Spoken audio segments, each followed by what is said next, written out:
So in terms of SARCC as a project, SARCC is a project that's funded by the 2Cs programme, part of the European Regional Development Fund. We have 14 partners in 4 countries, Holland, Belgium, France and the UK. Within those countries, we have 7 coastal towns and cities that will be taking part in the project and having pilot projects. There's 3 national government organisations and 5 academic institutions. Now, I'm not going to run through all the partners now because obviously it's fairly boring, but as you can see in the slide there, those are the partners involved in the project.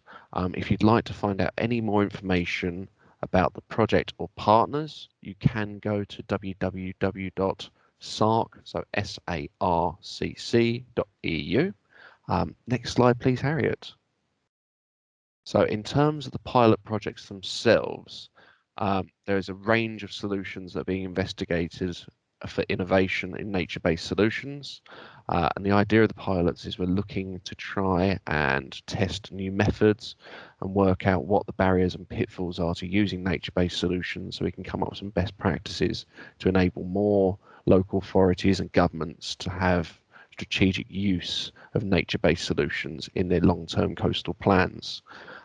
So there's Blankenberg, there's a project in Cornwall, there's Ville de Gravelines in France, in Belgium there's Middelkerke, Ostend, in the UK we have Southend-on-Sea, and then in the Netherlands there's Vlissingen. Next slide please, Harriet.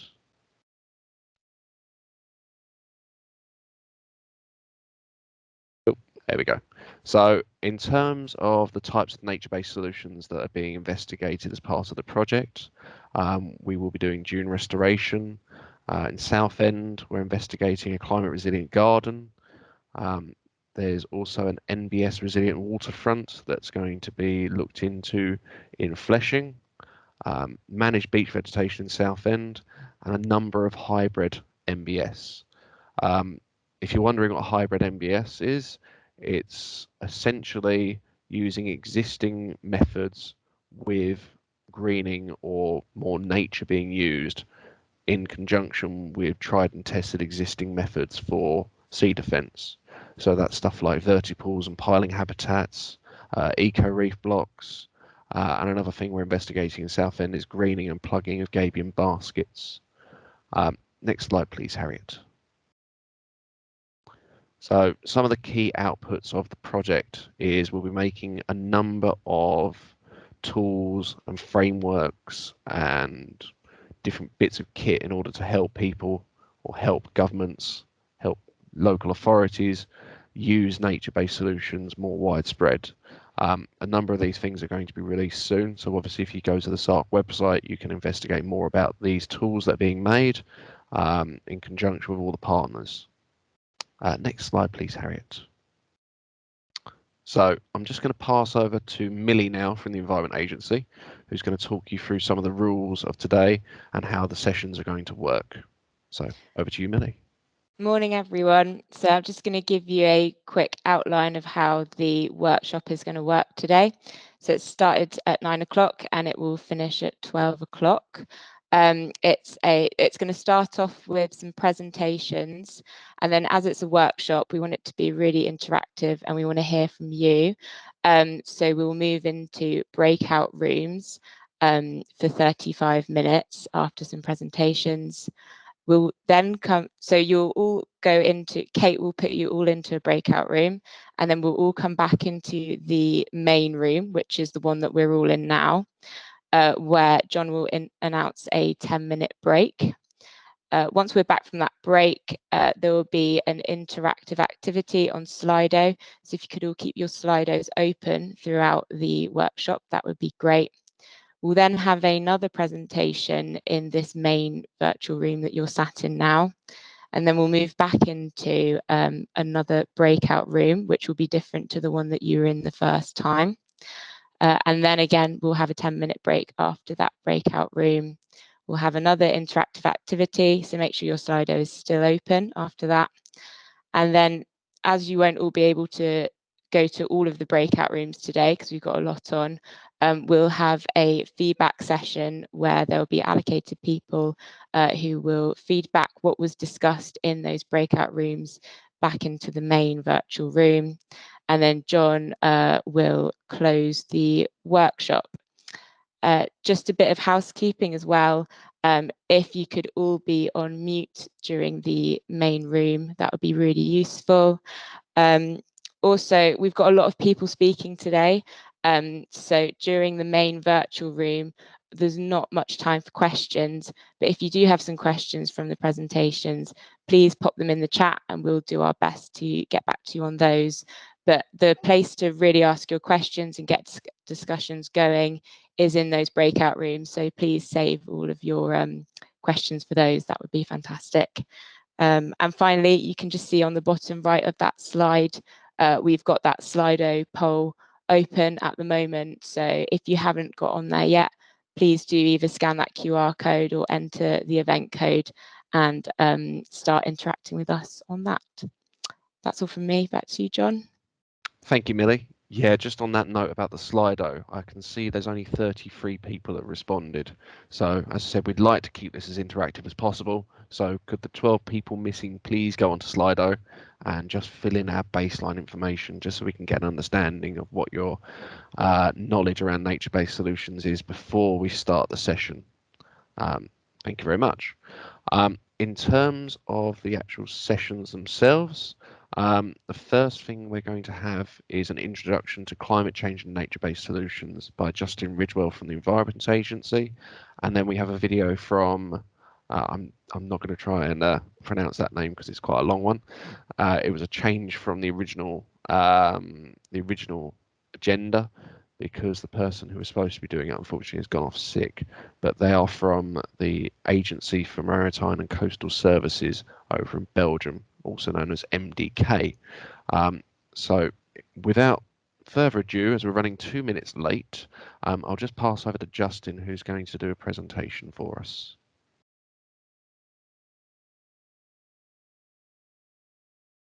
Thanks, John. Cheers, Justin. Okay, yeah, so thanks everybody. Good morning, all. Thanks for your attendance. It's great to see so many people on the call. It's fantastic. Yeah, so I'm Justin Ridgwell. I am the Environment Agency's Coastal Advisor for Cornwall and the Isles of Scilly. I've been involved with this project from the outset, from the point where we obtained some of the EU trade funding to help us deliver some work in Newlyn. What I'm going to try and do today is provide an introduction and some sort of broad context to the workshop and the material in the workshop, and some initial thoughts on nature-based solutions. So it's fairly sort of high level and generally non-technical, but it's a little bit of an introduction. So if I could have the next slide, please, Millie.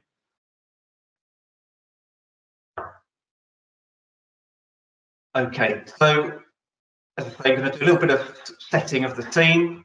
I'm going to do a bit of a recap, just look at climate change and those sea level rise projections, which are driving our need for adaptation and the use of nature-based solutions. I want to have a touch briefly on the ecological emergency, because it's equally important, really, to climate. Think about policy drivers that we have here in the UK for nature-based solutions. To think about those wider benefits that nature-based solutions can provide, aside from the sort of the core focus of this project, which is addressing sea level rise and introducing more resilience for coastal communities and urban areas. I also want to think about how we take inspiration from nature, of course, for our nature-based solutions. Think about different approaches that we might take for urbanised areas, and how we might visualise coastal change and those solutions that we are putting forward to address coastal change through a nature-based approach. So that's the aim. If I can have the next slide, please. So I think, the backdrop today, but this workshop today, the backdrop provided by the current political situation, the political landscape, with with COP26 just 2 weeks away, being hosted by the UK and Italy.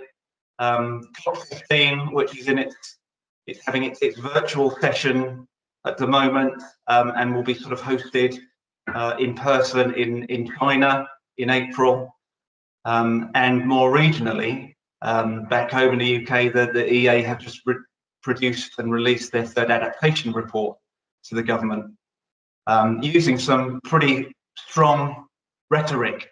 Adapt or die has been the phrase bandied around by the media, and I think, you know, whether you think that sort of type of rhetoric is useful or not, whether it's appropriate, it certainly hits home. It makes a point, and I think it speaks to the fact that a lot of us as practitioners who've worked in the industry for a long time are probably frustrated with the lack of progress to an extent, and we see these headlines all around us at the moment.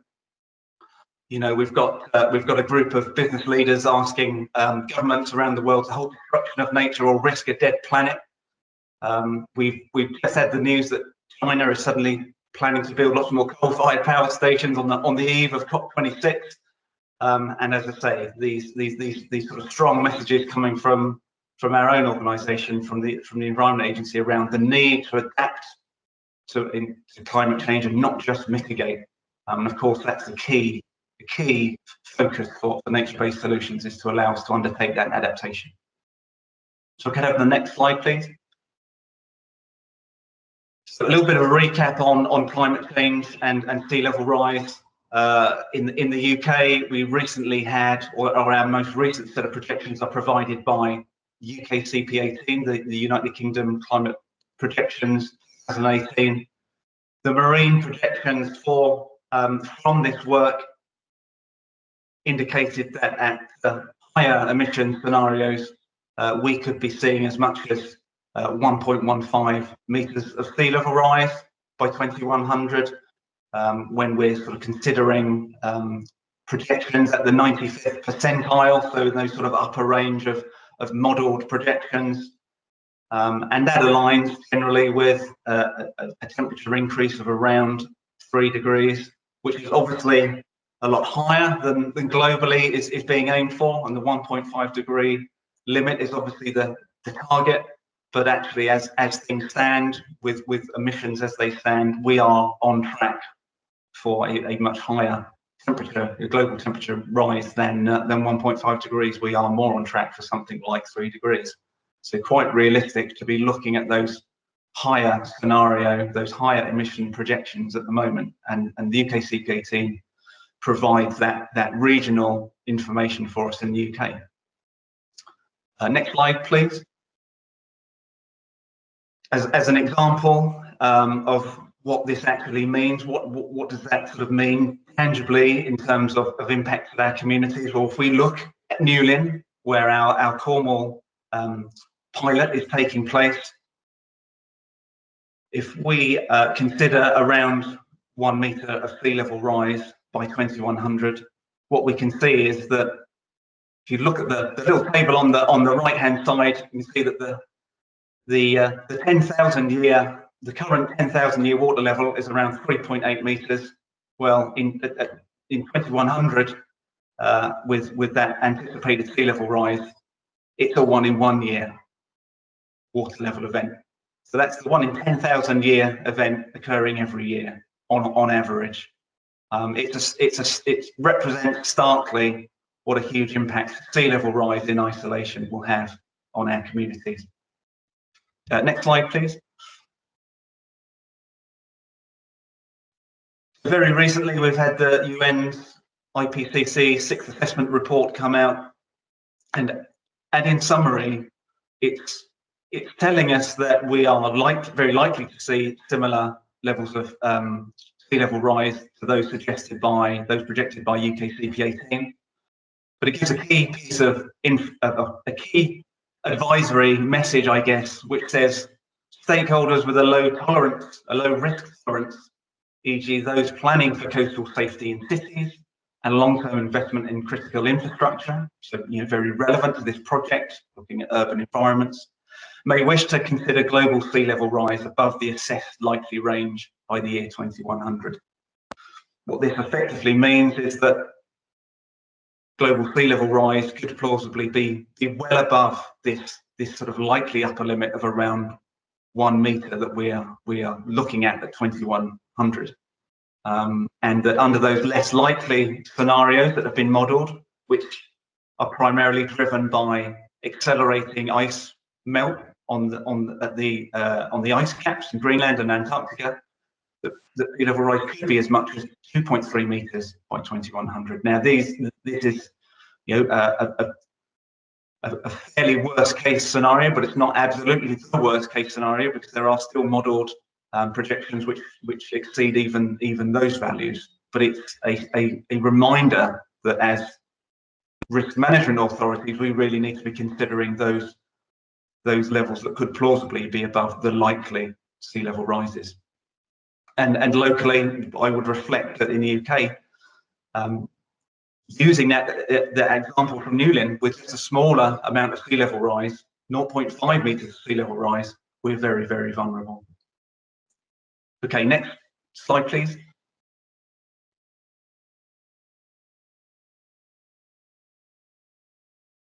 Increasing storminess is something that we talk about a lot. This is something that is in association with climate change, in addition to sea level rise. There's a lot of uncertainty around it. There is potential for changes to the severity of future storm events. UKCP 18 suggests that there may be a small contribution from climate change to increased storm surge. We could see storms become more frequent, more severe, or just more clustered. However, some of the models do signal a potential for reduction in storm energy. We could just see a more marked split between winter and summer, with more stormy winters, but with even calmer summers. And the response of StormTrack to climate change is really a really important driver, because the direction of approach of your storm has big effect on the surge that's experienced in a particular location because of the track of the low pressure centre. And what this tells us is, though storminess and increasing storminess remains a big concern, sea level rise in isolation is by far the most influential factor that's going to impact our coastal communities in the future. Next slide, please. And as I say, the ecological emergency, well, I mentioned that because we've got COP15 happening. We've got these incredibly stark warnings coming around biodiversity loss. The World Economic Forum, for instance, saying that biodiversity loss is the third biggest risk to the world, ahead of disease, terrorism, and interstate conflict. The UN reporting that we've failed globally to meet a single target that we agreed a decade ago to stem the destruction of our biodiversity and loss of our biodiversity. There's this letter that I mentioned earlier from the chief executive of major multilateral companies calling on governments for more action. And as a stark reminder for us in the UK, we identify that the UK's lost 50% of its biodiversity, and that we currently rank in the bottom 10% of countries globally for biodiversity. And it just rams home the message that it's really, really important in our work and in our field. We look to exercise every opportunity to deliver environmental enhancement as part of what we do. And nature-based solutions have a huge role for us going forward in doing that. Next slide, please. So a little look at sort of domestic policy drivers for nature-based solutions. Our National Flood and Coastal Erosion Risk Management Strategy, the Environment Agency's strategy for England, we have a key strategic objective in that, which says that between now and 2030, risk management authorities will use nature-based solutions and improve the environment through their investments in flood and coastal resilience. So summarising those points I was just making, but that's captured now, that's there, it's a key strategic objective for us in the UK and in England. And if you look at one of the measure 1.4.2 is talking about how we will mainstream the use of nature-based solutions. So great to see how the the key objective of SARCC is so aligned with this, these domestic policy drivers and our own national strategy on coastal and erosion risk management. Next slide, please. So thinking about those, it is about flood and coastal erosion risk management, I say, as a sort of a primary objective, but NBS have, you know, the beauty of nature-based solutions is that they can deliver multiple benefits. Not just the habitat creation side and enhancement of biodiversity and the environment more broadly, but of course landscape value can be improved, low carbon solutions can be delivered, helping to mitigate and also carbon storage, carbon sequestration can be a key benefit delivered by nature-based solutions, helping us to address the climate emergency itself. Recreation and economies can be supported by NBS, health and well-being, and it's a way to help safeguard natural capital for future generations. So a whole range of multiple benefits that we should be seeking to deliver through application of nature-based solutions. Next slide, please.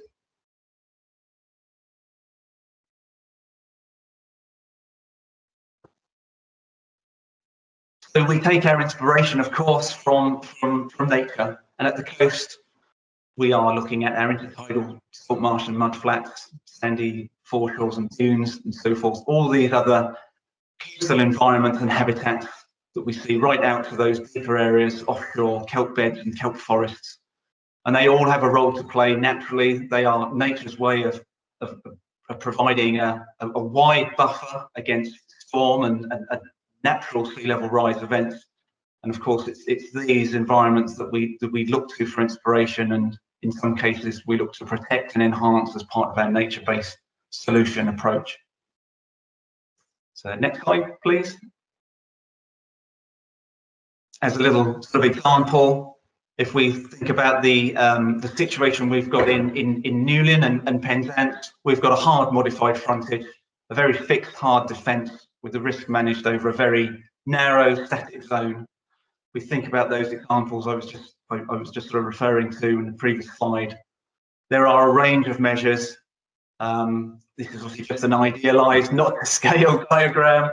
Don't use it to design anything, but it provides an overview of what we might look to do on that frontage. You know, we can introduce subtidal reefs and look to develop kelp forests.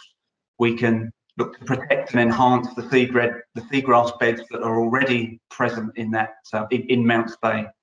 Artificial intertidal reefs and foreshores, is that sort of work that we are working on in our pilot.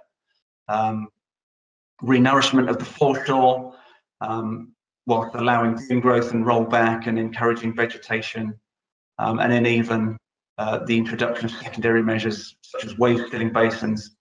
These can then help us manage risk over a much wider, more flexible zone, improves resilience. It's an adaptive approach. There are multiple opportunities to improve the environment and create habitat. So it's definitely the way forward for us. Okay, so next slide, please. Thinking about urbanized frontages, I guess a good example, just to pick on one, sandscaping, something that's already been done at a large scale in North Norfolk at Bacton, where it protects the gas terminal, but also 2 villages. And that's expected to provide 20 to 30 years of natural protection, with the natural coastal processes shifting the sand along the shoreline. And we've looked at, as one option in Mounts Bay, a sandscaping scheme which would help to provide resilience to the railway and the main A30 trunk road, and also hundreds of commercial and residential properties using the same approach.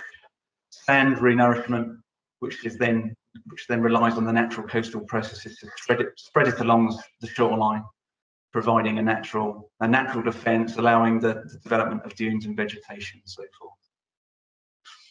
Next slide, please.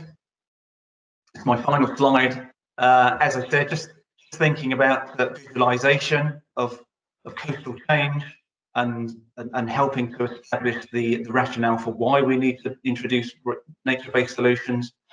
This is some visualizations, some examples I've taken from some work we've been doing in Bude on the north coast of Cornwall, where we've been theorizing hypothetical adaptation responses to the likely coastal change that we're going to see in that location.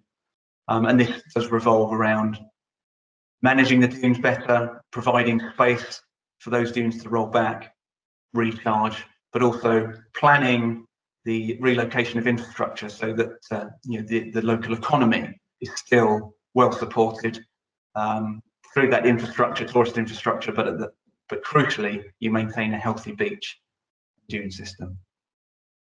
Okay, sorry, I've taken a little bit more of my allotted time, but that's me. Thanks for listening, and I will hand back to John.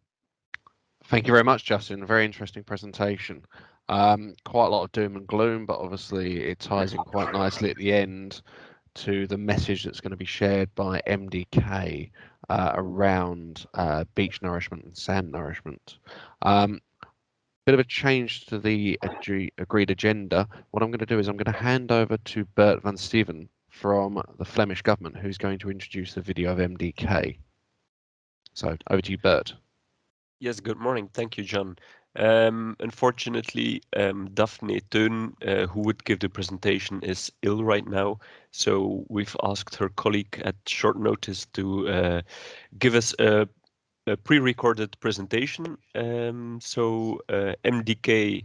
as you can see, is the coastal agency of the Flemish government responsible for coastal defense in Flanders. And Elias van Quickelborne will give you a presentation on the beach nourishments in Flanders, the way it's applied right now for already a few decades. So over to the presentation. Right, my name is Elias van Quickelborne. I work for the Agency for Maritime and Coastal Services, in fact, the coastal division in Flanders. And in the next 5 to 10 minutes, I will elaborate a bit more on mainly the coastal assessment methodology in Flanders to determine the weak links where maintenance is required. On the one hand, and secondly, on the other hand, the resources we use for those nourishments along our coastline. It all starts with the Master Plan Coastal Safety, a plan of the Flemish government to protect us against flooding when a severe storm surge occurs, taking into account sea level rise. And that master plan has is the result of a coastal safety assessment, which we did in 2007 already, and which we periodically repeat every 6 years. Of course, 6 years is a long period of time, so we do some annual qualitative assessments based on the spring LiDAR, and therefore we use some expert judgment of those LiDAR results compared with the latest coastal safety assessment.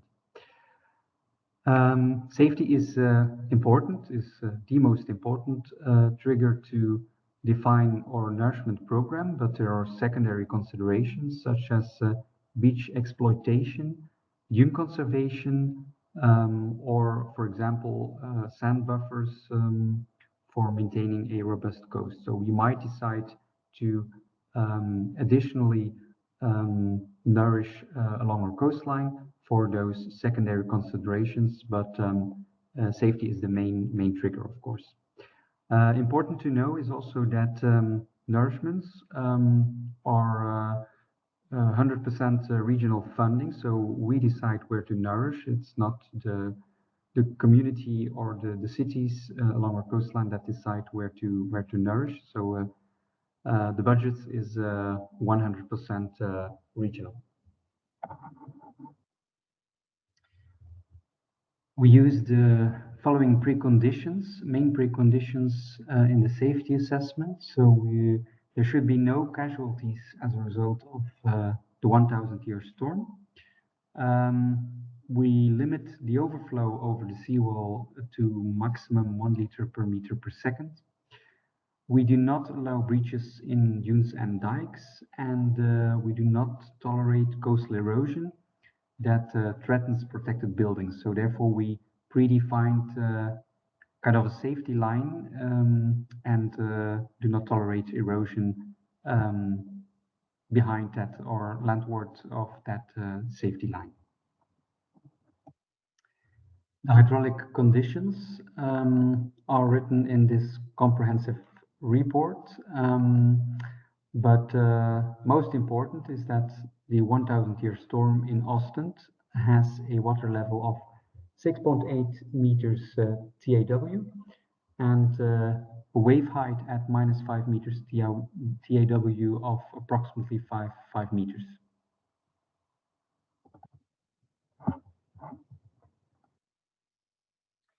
A detailed description of the methodology of the safety assessment itself is written in this report.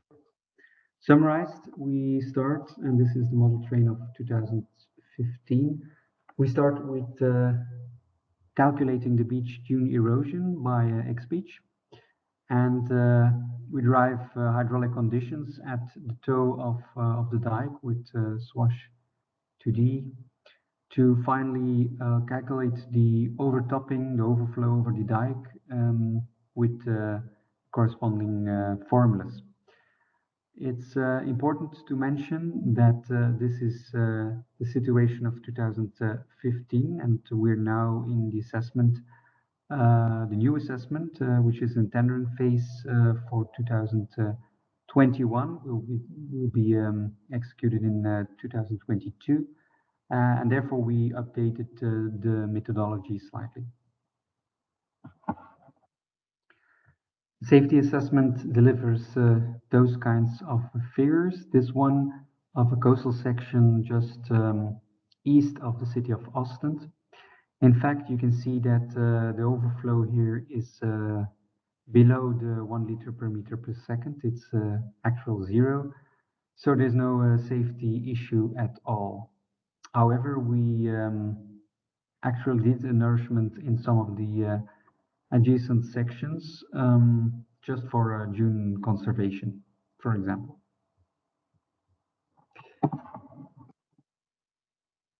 If we look at the whole coastline, then those results gives us some of the weak links, which are less than the previous safety assessment, of course, because we did lots of nourishments already. In fact, if we look at the numbers of nourishments since the start of our master plan coastal safety in 2011 until 2020, since the numbers of 2021 are not finalized yet, we nourished in total 13.2 million cubes of sand for almost all the communities along our coastline. So that's quite a lot. And we can also take a look at the origin of the sand for our nourishments, and then we see that approximately 16% is beneficial use, and most of the sand is primary sand from our continental shelf. The numbers are quite fluctuating since 2011. It depends on storms, of course, also on budget. But we see that the amount of beneficial use is increasing over the past years. Those are the licensed extraction zones on our continental shelf. And for example, the Buitenratel Quentebank Ooststeek, which is zone 2, will be closed soon, probably due to nature restrictions. And zone 4A, which is the Hinderbanken, will be closed due to a renewable energy windmill project. So we have to look at beneficial use, and that growing importance is, like I said, due to the pressure from marine spatial planning, ecological renewable energy triggers, and on the other hand, there's growing importance due to the sand surpluses in large and medium infrastructure projects and also dredging projects. Of course, we have to take in mind that the quality of sand, beneficial use of sand should be guaranteed, and it's not always the case if we compare that to the primary sand on our Belgian continental shelf. So that was my presentation. If you have questions, you can send me an email or take a look at our website. Or you can maybe contact my colleague Daphne on a next presentation in this Sarc project. Thank you very much, and have a nice day. Excellent. Right. Special thank you to MDK and Ellis van Quickelborn for coming up at the last minute for providing the video. Up next, we will start our interactive sessions with the breakout rooms. So very shortly, Catherine is going to be dumping everyone into the breakout rooms, and then we'll start the interactive sessions. Catherine, do you want to start the process now? Because I'm aware we are running slightly behind time. Yep, I'll hit the button now. It'll probably take a couple of seconds just to get everybody moved. Excellent. In the rooms in no time. Great. Thank you very much, everyone. So we've had about 16 responses to the Slido, so feel free to chuck some words in there of sort of what you've learned so far from the first session. I'm just going to quickly go through some of the key points that have come up, and then we'll be going over to the next presentation, which will be from Marion Bors. So some of the points are raised. I mean, there's a lot of comments here around engagement, stakeholders, obviously getting the local population and people on board with nature-based solutions so they can understand seems to be a key thing. Also, area developments and funding seems to be quite a big point that's coming up. There's some very specific, I'm guessing, environment agency rhetoric here, like landowner payments, EMS. Another thing that's come out of one of the sessions, obviously, one thing we always say about nature-based solutions is there are other benefits that need to be quantified, like increased biodiversity and also carbon capture. But no one's come up with a model to actually work out the carbon capture of nature-based solutions. So that might be one of the key challenges for the future. And the urgency is also something else that's coming up. So we need to do something now, really. Otherwise, there won't be much to protect moving forwards because we won't be able to adapt quick enough. Any other points from any of my colleagues in the Environment Agency on any of those points there? Millie, Kate? Hi there. We had a really good discussion about innovative resilience fund. I was sat in the UK funding model breakout room, and we spoke a lot about the ELM, so the Environmental Land Management Scheme, payment scheme, and the challenges behind that. But yeah, those were our key points in our room, we had some good discussions.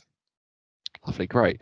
So what I'm going to do now, if it's okay, just so we're a bit more ahead of schedule, is I'm going to end the session on the Slido now, and we're going to move on to Marion Bors, who is going to do a presentation regarding modelling measuring benefits in Holland, which ties in quite nicely with some of the subjects that's come back from the breakout rooms.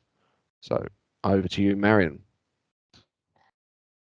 Okay, thank you very much. Yes, that's my first slide. My name is Marion Boers. I'm working at Delta in the Netherlands. Next, please, slide, please. Yes, I like to start with an aerial view of the Wadden Island of Vlieland at the northern part of the Netherlands. And this aerial view gives two aspects of our coastal system. First of all, it is a nature reserve area, and it also works as a sea defense. Nature means that it has a high ecological value, but it has also a high landscape value. And the sea defense, well, that is visible from the houses behind the dune area. They need to be protected against flooding. Next slide, please. Here I have two maps. The first one is the Netherlands within green, the Natura 2000 areas. So they have a legal protection. And what we see here in the dark green line, that is the coastal area which has that legal protection, and it is a major part of the coast of the Netherlands. The interceptions between the green lines that are mostly urban areas, coastal towns. When I move to the right map, then here we see in the map the location where the coast has a function as a sea defense. And what we can see here is that the larger part of the Netherlands, that function is available only on the Wadden Island. There are some locations which have only a natural function, and they don't have a sea defense function. Next slide, please. So in my presentation, I like to address 7 principles which are important for the Netherlands.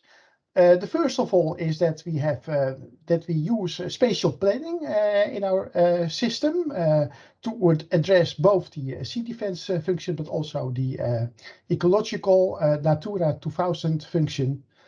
The second principle is related to coastal measurements, so that you know how the situation is and how that situation develops. Then the third principle is that we have assessment of the coastal development. The fourth principle is that we do maintenance after knowing the coastal development, mostly carried out with nourishments. Then the fifth principle, and that is nature-based, that we make use of natural sediment transport principles. Then the sixth principle is related to the safety level, which has a legal standard in the Netherlands, and every couple of years we have such an assessment. And when there is a problem with the safety, then we need to have some reinforcement measurements, and that is my seventh principle. Can I go to my first principle, please? Yes. Here in this slide, we have two aspects of the spatial plannings. In the Netherlands, we have governmental authorities, and they are called water boards, and they have one function and one main function, that is functions related to water management. And that one of the aspects of that water management is safety against flooding. And that water boards have the authority to put a layer on the coastal zone, and within that layer, which is restricted by boundaries, there is a very strict policy for doing activities. So when you like to build a house somewhere, then you need to get a permit, and I can tell you, it's quite hard to get such a permit. Another aspect, and that is more on the national level of governmental, national level of spatial planning. We have a number of coastal towns, and it is very hard to extend that coastal towns. So in the lower graph, you see two pictures from Google, one in 2005 and one in 2021. And you see that there has no expansion of the coastal town of Egmond. And that is a strict policy, so that the nature area is maintained, and it is not allowed to urbanize that area. Can I go to my next slide, please? Yes. It is very important to know the situation. Here I have some measurements related to the elevation. In the Netherlands, we have a policy to measure on a number of transects that are the blue spots on the graph on the right. And every year we measure the coastal profile, and we can see the development of the coastal profiles within time. That measurements are available since 1965. From 1969, we have that expanded that kind of measurements with LiDAR measurements, bathymetry measurements, and then we have a yearly digital terrain model. To view that developments, Deltares got money from Rijkswaterstaat to develop a software application called Morfan, and that is used to view the coastal measurements, but also to assess the coastal development or the coastal safety. That software application is free available. It has a Dutch version, but it has also an English version. We got also some money from the European Union, so it is also used in other countries. Next slide, please. Here I have a slide with the 4 phases of coastal development. This assessment of coastal development is carried out on a yearly basis by people from Rijkswaterstaat. And they start when they have gotten the profile measurements. They start to calculate the momentary coastline, which is in the upper left graph. Then they put it for one coastal position. Then they put it in a graph in time, so they can see the development of the momentary coastline. And when it is positive, then we have accretion, and when it is negative, we have erosion.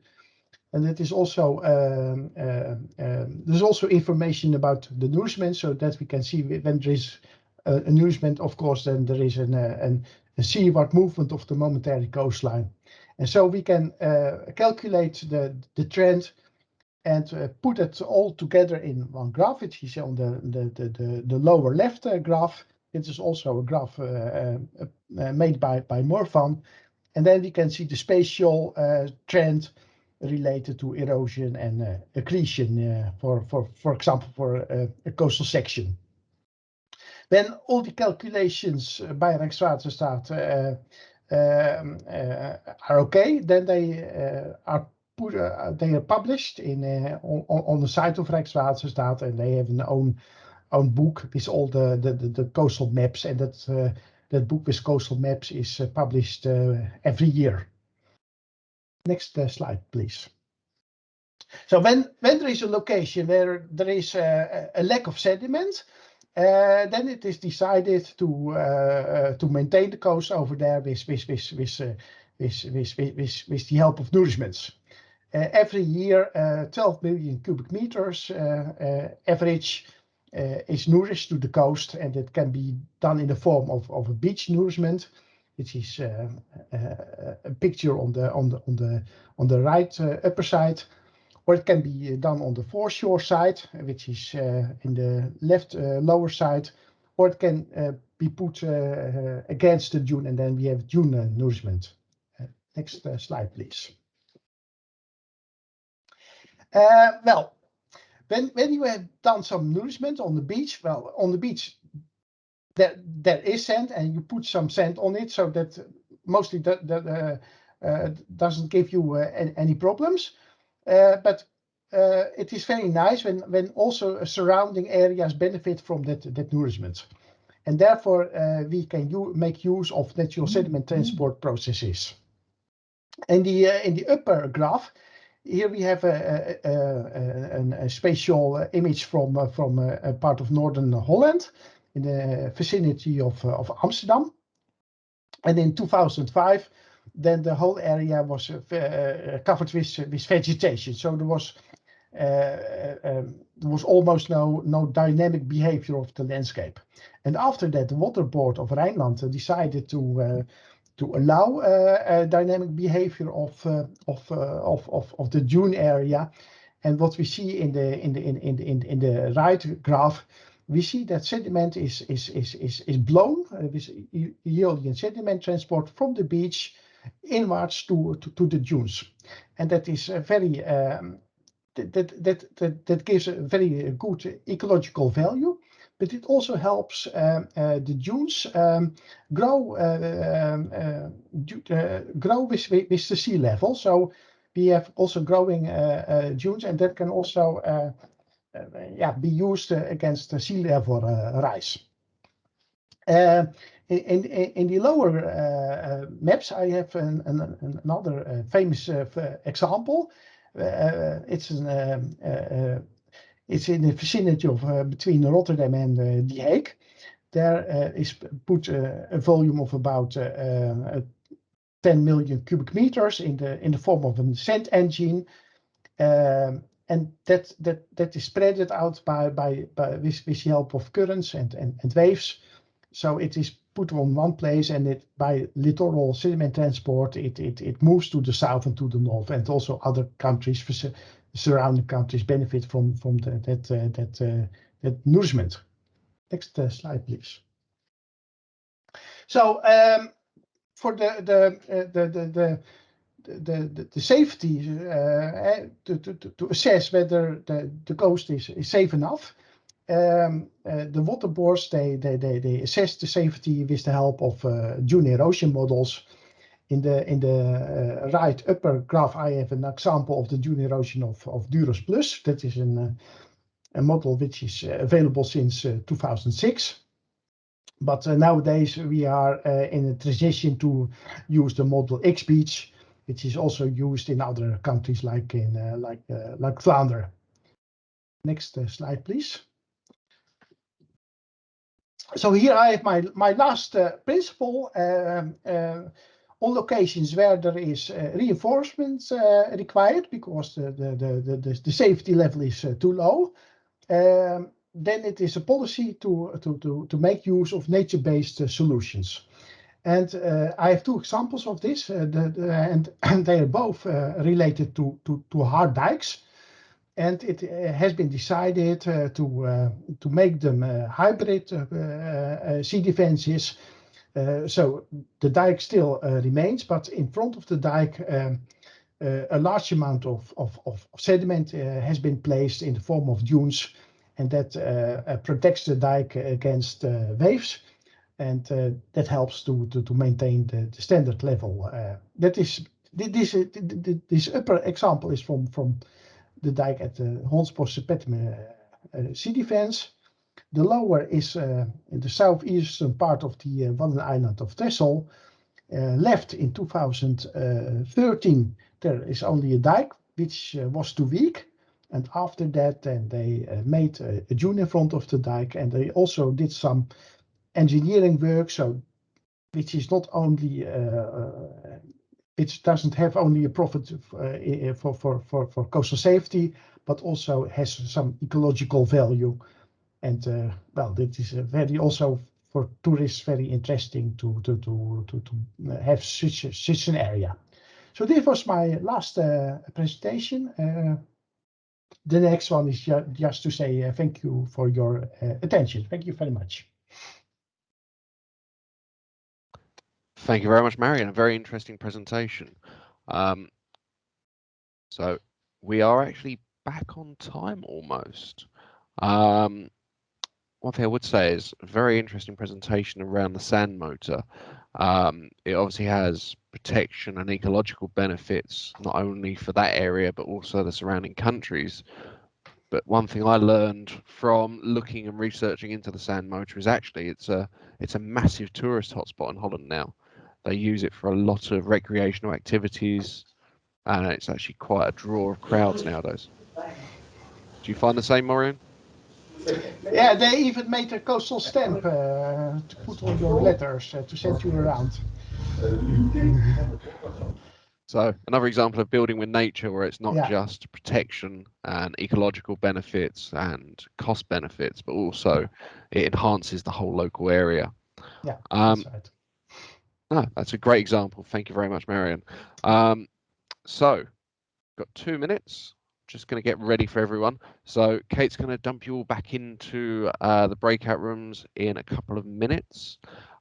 Just a reminder of what the rooms are. You've already been pre-chosen to go into the rooms, but just as a quick recap, we've got presentation room 1, where we're looking at funding models and assurances, which is done by Chloe from the Environment Agency. You've got natural capital laboratories in room 2, which is modelling and measuring of benefits, with Chris White from ACOM. In room 3, you've got the South Sea pilot, which is presented by TU Delft, and then you've got Rob from the Environment Agency, who's going through some of the business cases and examples as well with myself. And then in room 4, you've got the results of the hybrid nature-based solutions social study with David from Exo Environmental, and then Tom E and Harriet from the Environment Agency are in there talking about the discussion. So without further ado, I'm going to get Kate to press the button and get everyone sent into their receptive rooms. Just remember, it is an interactive thing, so please feel free. Imagine you're around a table in a workshop. Thank you, everyone. Thanks. I'll open the rooms now, and I will send out a 30-second reminder just before I close them this time, so I'll give you guys a bit more of a chance to wind up the conversation. Great. Thank you very much, Kate.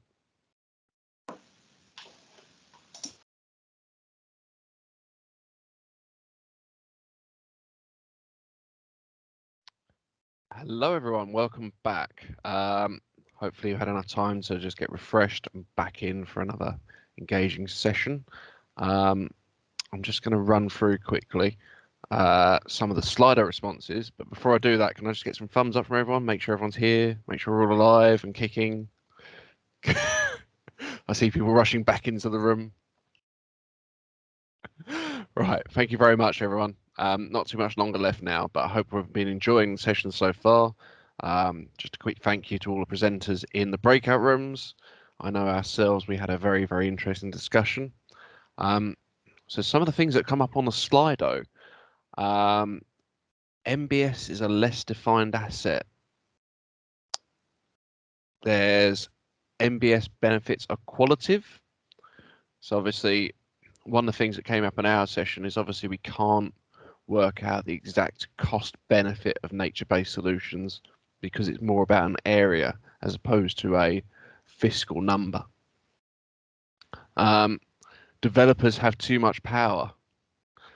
This is one of the big ones that's come up. Franze, was this you? Feel free to unmute and say something.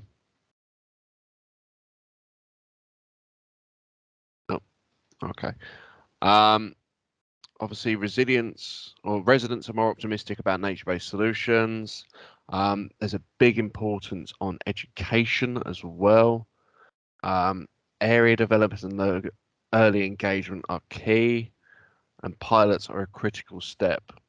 Obviously, the whole point of SARCC is obviously we are making pilots to make a business case so the UK can lead the way forwards. Oh, some more stuff's coming through. New thinking is needed. Yeah, definitely.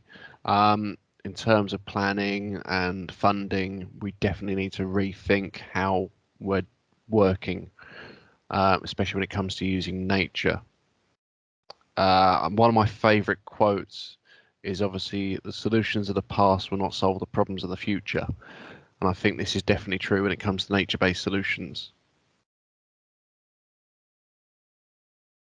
Excellent. Right. In terms of the rest of the agenda, we've got some feedback on funding and insurance. We've got the feedback on the nature-based solutions, business cases and habitat creation.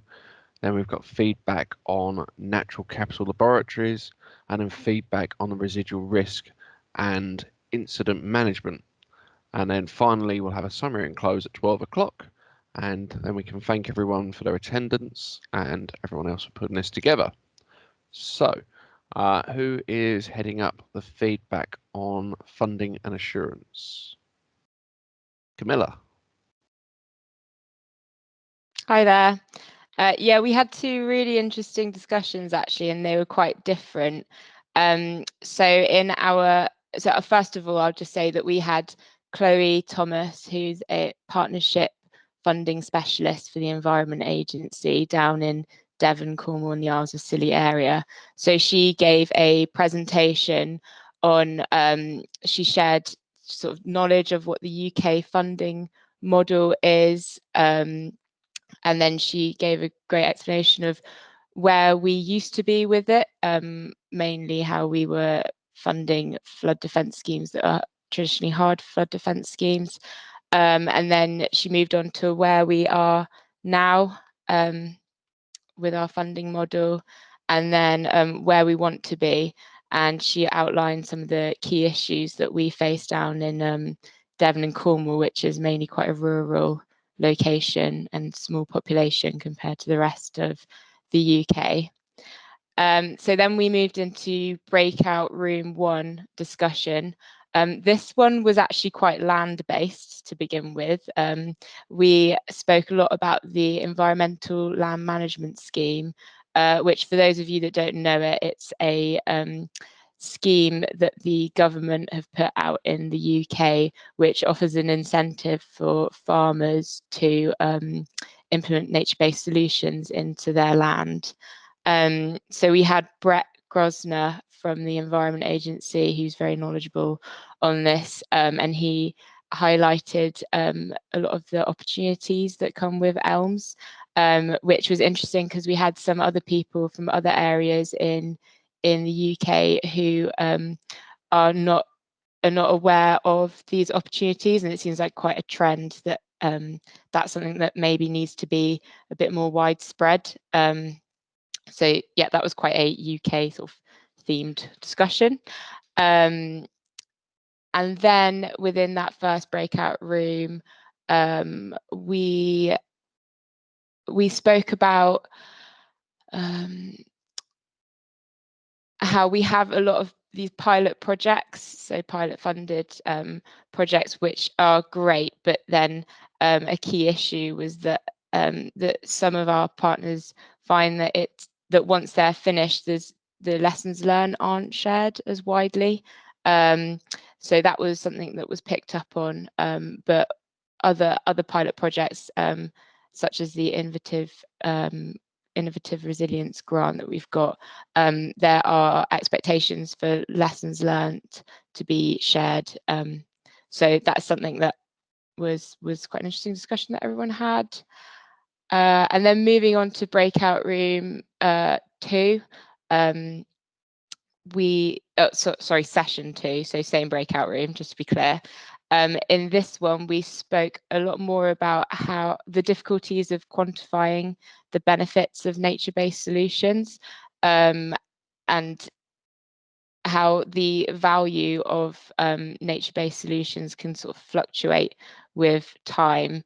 So how do we monitor that? We didn't have any answers really for how to do it, but it was raised that we still need to sort of clarify how we do that in the future. We also talked about in the UK how Emma Howard-Boyd, our EA lead, has recently put out a statement called Adapt or Die. So there was quite a lot of discussion about how our strategies in the UK are quite forward thinking, but now we're trying to get to that point where we're moving our strategies and ambitions to our on the ground works and actually being able to implement those nature-based solutions into our flood schemes in an effective way in the future. And then, so I'm just making sure I didn't, oh yeah, and then finally we spoke about the issues behind how flood defence grant in aid, which for those that aren't in the UK, that is our funding mechanism for how we can implement flood defence schemes it's money we've received from the government, how that doesn't currently effectively pay for nature-based solutions. And it was another question that none of us could really answer, but it is an issue that we're facing. So that was a summary. I think that's it for me. Excellent, thank you for that, Millie. We had two very varied sessions in our one. So obviously we had the presentation of Franze looking at the Southend model, where we used an innovative way of working. So effectively what we did over the last few months was we came up with a academic exercise looking at areas in Southend, going back through the history into present day, the way the town's evolved, and then from that we looked at the issues around flooding, not only fluvial flooding but also sea defence flooding and pluvial flooding, and then we looked at one specific area to build a strategy around that one area that's a low-lying area of high risk. So some of the discussions actually went quite off kilter, where we went into UK planning, where we sort of got to the discussion about UK planning and local plans and how developers tend to have a veto or right to sort of go over local planning and local authorities in order to get their developments in, regardless of whether or not that actually works with the natural area and also the risks around flooding.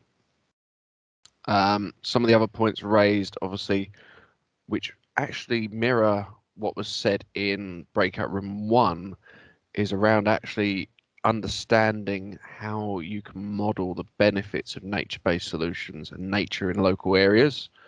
One of the quotes that Franze put in there quite eloquently was the term fluffy. Franze, do you want to elaborate on what fluffy means?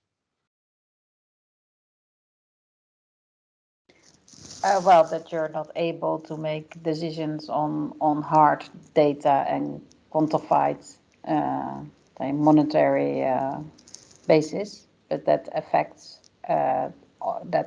are more important, and that they are well, you can quantify them, but that's just a hell of a job, so you will not do it. Like well, local amenities of people being more happier and thus healthier, reducing costs of health care, well, all those kind of things. Happy children, living with nature, growing up to nice and healthy human beings, not killing people. I mean, these kind of things. Yeah. Yeah. So sort of social, less money on a spreadsheet and more social, economic, and nature biodiverse benefits for the local area, and also more recreational space as well, because obviously when you involve nature, you give space back to the community as well, rather than just turning it into another housing development. So yeah, that was part of the discussions around our side of things. Obviously, when it comes to writing business cases, it's very complex to write a business case for nature-based solutions. There's issues around funding that's also raised in presentation room 1 that was sort of echoed in number 2. And yeah, it was generally quite an interesting discussion. Local plans were raised as well. So obviously, if we can try and educate stakeholders from school level up to local decision makers, then hopefully we can get put into a local plan using nature-based solutions. And if we can do that, then we can try and actually override the effect of developers on areas, because then it goes up against the local plan and local will of the people to stop nature from being taken over by developers. Anyone from our room got anything else they'd like to raise or think of as interesting points?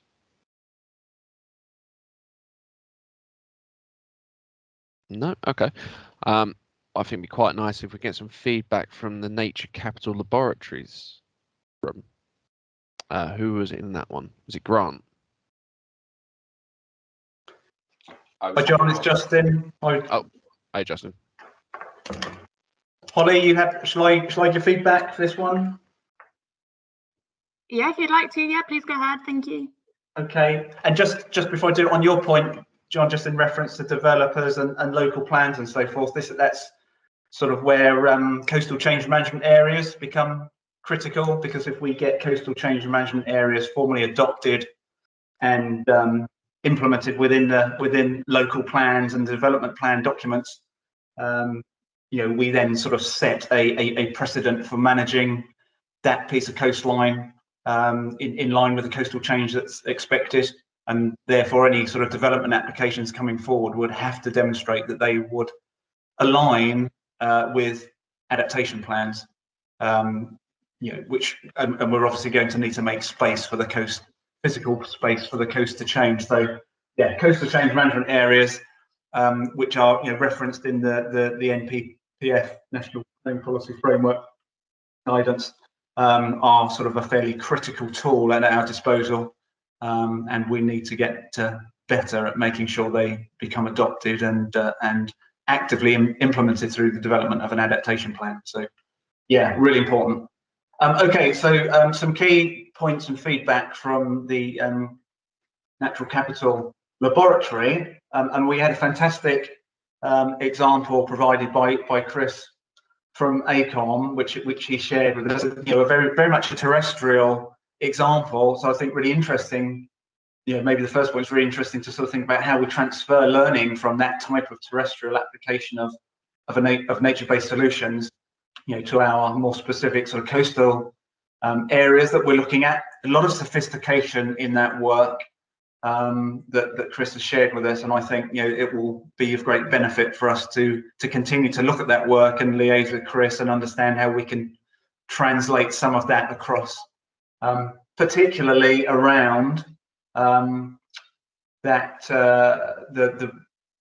issue that we've already discussed in these feedback sessions now around the sort of the monetization of intangible benefits, what we would have sort of previously seen as intangible benefits that we weren't able to establish a monetary value against. So things like tourism, recreation, health and well-being, and so forth, improvements to the public realm. You know, that is something that Chris's project is developing more sophisticated approaches in order to deliver the measurement of the social capital, as Chris has referred to it. So that's really a really useful point coming out of that discussion. Another point identified was that there can be real difficulty and challenges inherent within modelling. So modelling at a landscape scale for nature-based solutions, numerical modelling, and how you represent your intended sort of nature-based features or measures within that modelling. Chris highlighted the importance of having a natural capital accounting system, which gives a quantitative framework for reporting the benefits which are being delivered. However, sort of noting that the spreadsheet approach that the accounting system provides can be disengaging for certain stakeholders or the public. So that's really important that they've developed an approach which utilizes 3D modeling, virtual reality, and other visually engaging and stimulating ways of conveying the message across, rather than just with a spreadsheet. And it's, you know, that is an area of expanding work for us as well. But, you know, a great example of how that's been done well, I think, by Chris. We discussed whether we can realistically develop the traditional, an equivalent for the traditional standards of protection that we apply to coastal engineered defences, where we've got a static crest height. You know, is it even an appropriate principle to still try and apply? Is it outdated thinking or not appropriate for nature-based solutions which are based around a natural system that might be in a sort of state of flux or may take many years to develop, and therefore the level of protection it provides improves over time. How do we sort of square up what we've done traditionally in terms of standard of protection, which of course then gives us the argument to go and secure our funding. How do we square that with the different way in which nature-based solutions will provide protection or resilience or allow us to adapt? The importance of delivering pilots and sort of early adopter projects was noted. Really important to deliver the intellectual capital, which then goes on to provide a more robust evidence platform so that other projects can then secure funding hopefully through traditional funding routes eventually, and not just having to rely on innovative funding programs. And also identifying that acceptance of risk is really important. That allowing risk acceptance, which allows us to deliver these pilot schemes, which then can deliver that learning and build that evidence base to support a more mainstream adoption of nature-based solutions.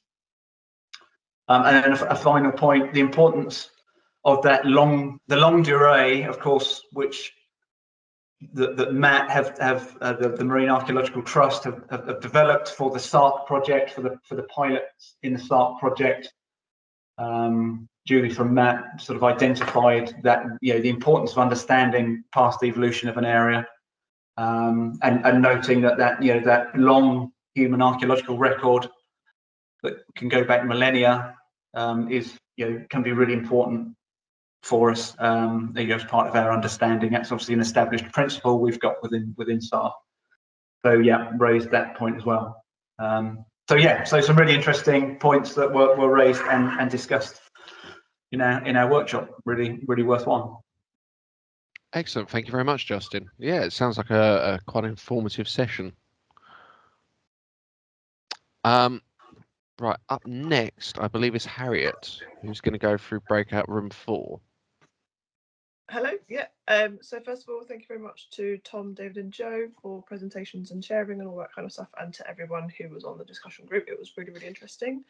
Although we kind of covered a wide variety of stuff, there were two key kind of topics I picked out that both discussion groups seemed to kind of go towards. So I'll just kind of run through those. The first one was a bit more of kind of the study questioning technique and kind of how it interacted with the public and who answered the questions and all that kind of stuff, who was actually doing the survey. So a lot of the interaction was done over Facebook, and there was kind of two different methods. So the paid Facebook adverts was the most successful, but there was a low amount of engagement when it was posted on Facebook groups, and you had to make sure that it was an established person that was posting it on groups, and there was quite a lot of permissions required, so that's something just to be a bit aware of. There wasn't anything done face to face due to COVID, and obviously there's missed benefits that maybe could have happened by being able to target like certain locations, things like schools where maybe you weren't picking up certain demographics. On that note, there was no interaction from kind of participants like under the age of 26 years, and that was kind of concluded that was due to because it was predominantly the use of Facebook and no other social media platforms, which may be different generations, therefore there's like a split. There was a lot of like sharing of the questionnaire through professional networks and not through kind of educational routes. And the locations of studies are the 3 different locations. All kind of have like small towns and aging populations, so that probably also skewed the survey results. And then with the kind of specific questioning technique of what was the most important aspects to these people, things like aesthetics and standard protection, those things were ranked against each other rather than them being ranked individually. So you might have got different answers if that was the case. So that was kind of the first aspect, and the second aspect was kind of highlighting the importance of stakeholder education. In our first discussion group, someone, I'm sorry if I can't remember your name, but they talked about a really interesting case of the fluvial NBS project, where typically 60 to 70% of their projects funding is on engagement tools and delivering engagement rather than actually building the structure, which is probably not normally the case in like kind of traditional structures. The public generally are more positive about nature-based solutions when once they've been educated about what the benefits are and what's going on. But there is a people do assume that the public are going to be against nature-based solutions, and actually in practice we've been finding that people are more happy to accept that it will deliver some flood risk benefit. So there are kind of assumptions there that maybe we need to improve. There are obviously always going to be challenges with engaging with landowners and kind of economic benefit versus loss, but there's always a way of conveying the economic benefits of NBS to then bring people on board. And the last bit was about confidence in traditional schemes. People obviously see concrete and walls, and they're quite confident that that is going to give them flood risk protection. And it just highlights the need to monitor NBS schemes and share learning and share what's happened and how successful those NBS schemes have been, so that you can increase confidence when other locations are going to be approaching using those techniques in the future. And like we discussed earlier about models and 3D visualizations are really useful in kind of that engagement process. So that's me. Excellent. Thank you very much, Harriet. Yeah, we're pretty much running bang on time now. So what I'd like to do is, before everyone starts shooting off, can everyone please just take a quick 30 seconds to go back on Slido? We'd just like to understand how everyone feels about NBS now and what they've learned as a result of the workshop. So if everyone can jump on there now, that'd be fantastic. So ideally, give us a highest star rating as possible, and then just let us know how you enjoyed the workshop and the quick free form. So I see 13 people have already responded, which is great. So everyone just jump on there quickly, get that done. Unfortunately, it's part of the requirements of the project, so it helps us out with the European Union when it comes to certain measures. So if everyone could please respond to that, that would be fantastic on my behalf. In terms of the summary, I think it's been a very informative session. A lot's been learned about different types of NBS, not just in the UK, but also abroad. The Dutch and the Flemish are very much ahead of us when it comes to sand nourishment and using dunes and beach systems. We have more of a rigid structure around funding, which makes it a lot more difficult for us to do this. But in terms of the UK itself and innovation, I think we're actually starting to move forwards at quite an alarming rate. And actually, the biggest piece of work we now have to do is around educating local residents, stakeholders, businesses, that nature is a solution. It can be used. It has worked for thousands of years, and it's only since we've started building concrete structures that we've actually messed with the flow of sediments and the natural processes in the ecosystems. So by returning to that, there will be some compromises, but it will be a much better standard of protection moving forwards. So in terms of thanks, I would like to thank all the presenters for everything they've done. It's been a really great session, very informative. Special thanks given to Harriet, Millie and Kate, who put together everything, made sure everything's running smoothly, controlled all the slides, all the videos in the background, did the Slido. So yeah, well done to them. Thank you very much, everyone. If anyone else has got anything to raise, please do it now. Otherwise, could you please do the Slido? And thank you very much for attending.